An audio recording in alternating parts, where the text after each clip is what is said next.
یه سلام ویژه به همه شما عزیزایی که واسه یاد گرفتن زبان انگلیسی الان داخل کانال من هستین. خیلی خوش اومدین بچه ها. من روناک هستم، معلم 8 زبانم. تمام این زبانهایی رو که دارم تدریس میکنم به وسیله روش خاص خودم و به صورت خودآموز یاد گرفتم، ولی قصد دارم تک تکشون رو توی کانال های مختلف توی یوتیوب به شما آموزش بدم.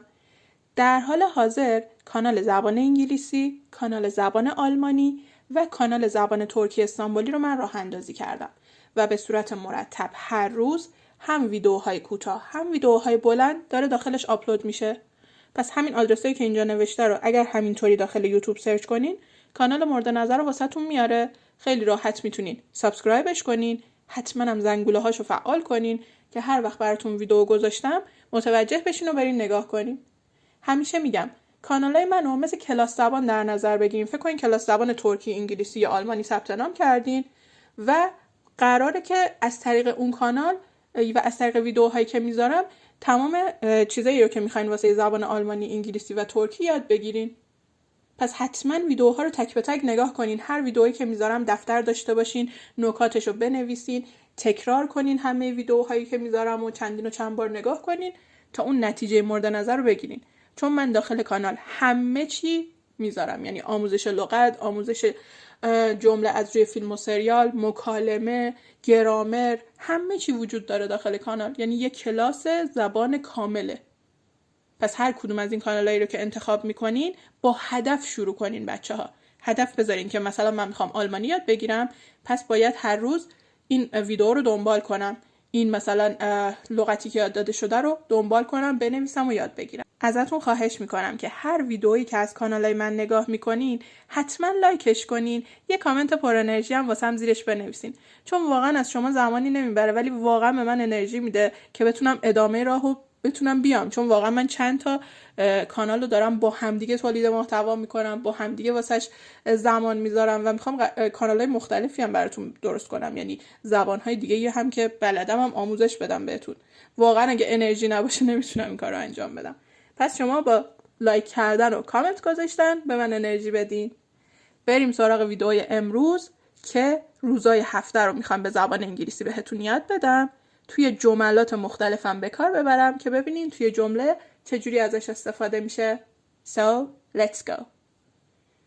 ببینین میدونین که توی اکثر کشورها شروع هفته، یعنی اولین روز هفتهشون دوشنبه هست، نه مثل فارسی زبانا شنبه. به خاطر همین منم از دوشنبه شروع میکنم. دوشنبه به زبان انگلیسی میشه Monday. Monday. خب حالا میخوام 2 تا جمله بسازم. اول میخوام بگم که دوشنبه خیلی شلوغه، یعنی منظورم اینه که خیلی روز شلوغیه. Monday is very busy. Monday is very busy. بچه این درس آموزش لغته، گرامر نیست که من الان بگم این چرا اینجا این شکلیه، اون چرا اونجا اون شکلیه، ولی یه اشاره های کوچیک میکنم. تو درس گرامری کامل نکات گرامری رو بهتون میگم، خیالتون راحت. اینجا فقط قراره که از طریق تکرار حفظ بشین اینا رو.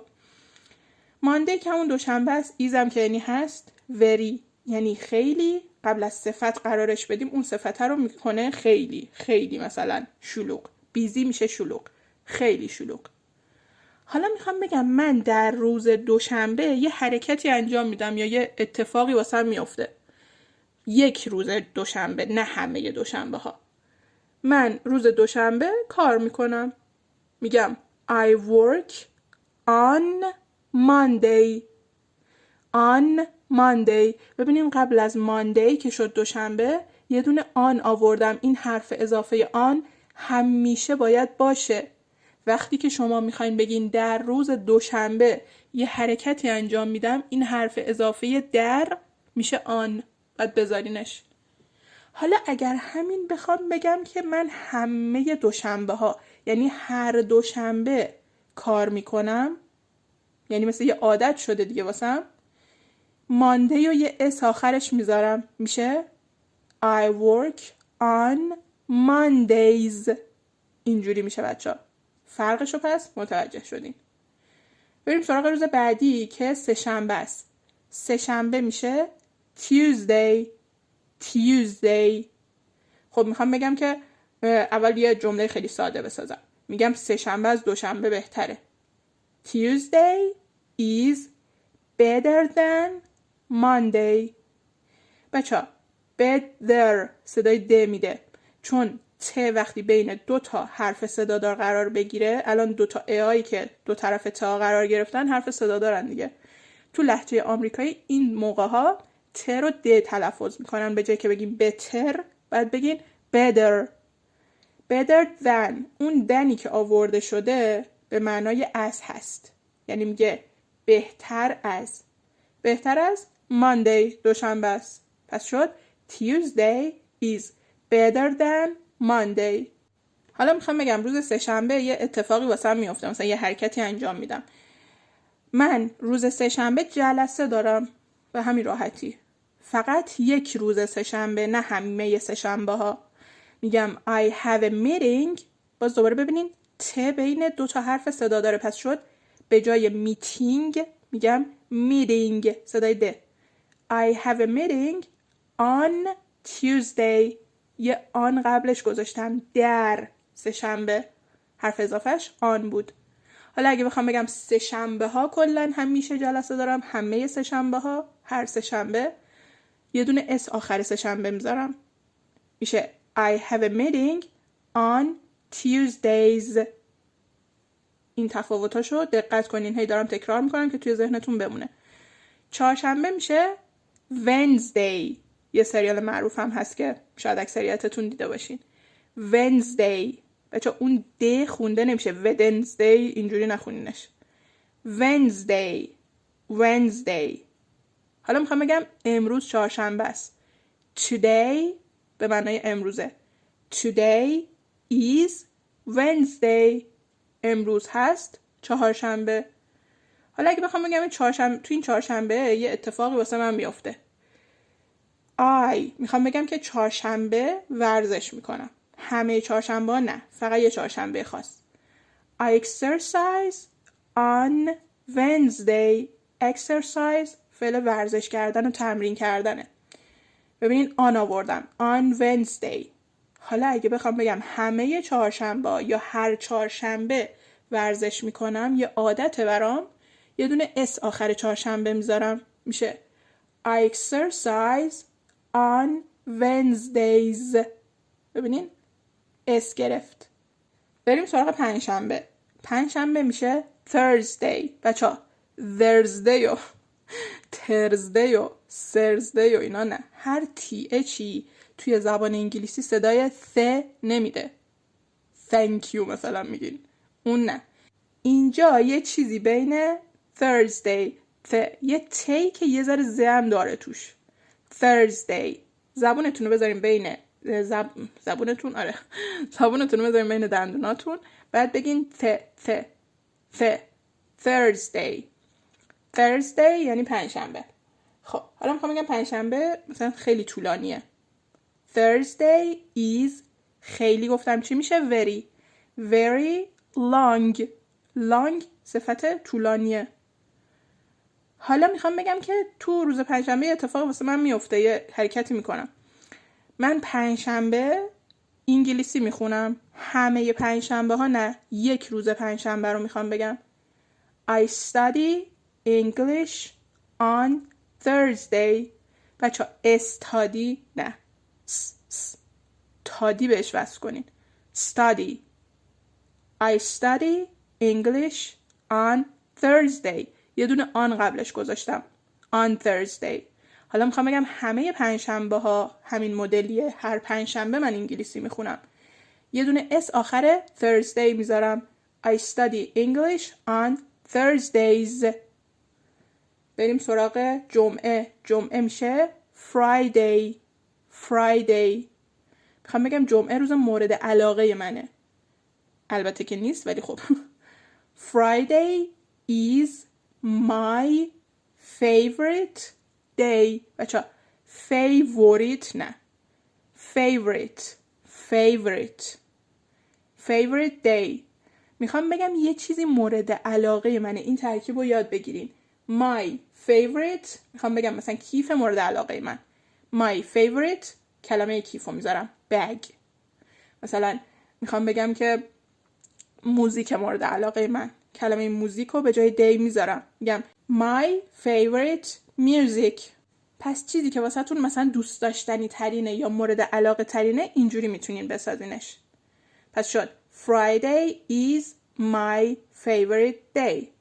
حالا بریم مثالی بزنم که آن داشته باشه قبلش. یعنی میخوام بگم من تو روز جمعه کار رو تموم میکنم. I finish work on Friday. finish به معنای تموم کردنه، فعل تموم کردنه. work اینجا اسمه.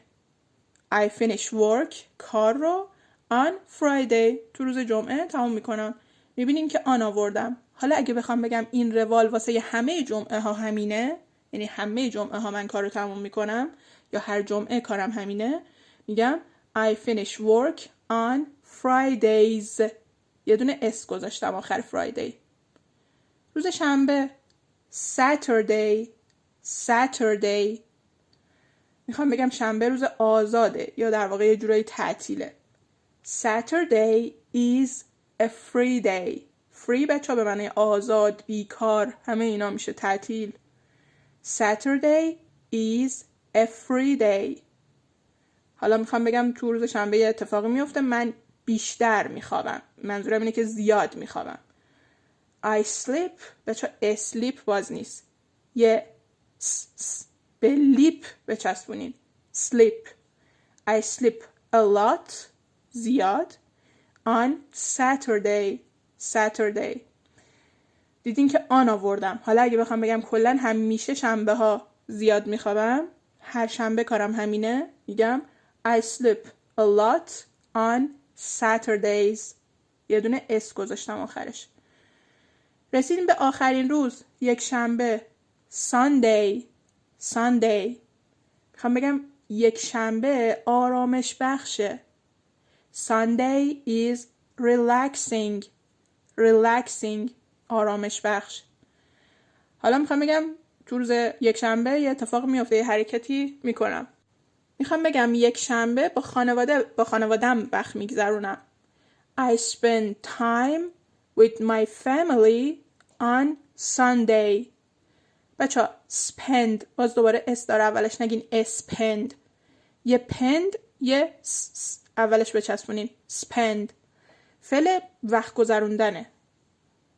I spend time with my family میشه خانواده.